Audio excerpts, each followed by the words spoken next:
యేసుక్రీస్తు ప్రభువారు మన కొరకు ఆయన గాయపరచబడ్డాడు.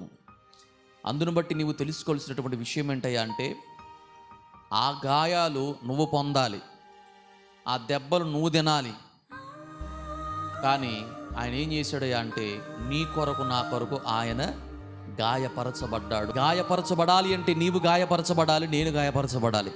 కొట్టబడాలి అంటే నీవు కొట్టబడాలి, నేను కొట్టబడాలి. కానీ యేసుక్రీస్తు ప్రభువారు ఆ శిక్షను ఆయన భరించాడు. అతడు పొందిన గాయములు బట్టి మనకి స్వస్థత కలుగుచున్నది. స్వస్థత కలుగుతుందంటే ఊరక కలగడం లేదు. నీ లేఖనాలు తెలియపరుస్తున్నాయి కదా, అయ్యా నేను ఈ వ్యాధితో బాధపడుతూ ఉన్నాను, ఈ రోగంతో ఉన్నాను, నాకు స్వస్థత కావాలయ్యా, అటువంటి స్వస్థత నాకు కలుగు చేయండి అని ఎప్పుడైతే నీవు విశ్వాసంతో దేవుణ్ణి అడుగుతావో, ఈ లేఖనములు బట్టి ఆయన పొందిన గాయములు బట్టి నీకు స్వస్థత కలుగుతుందంట. నమ్మిన ప్రతి ఒక్కరు కూడా దేవునికి స్తోత్రం చెప్దాం. హల్లెలూయా.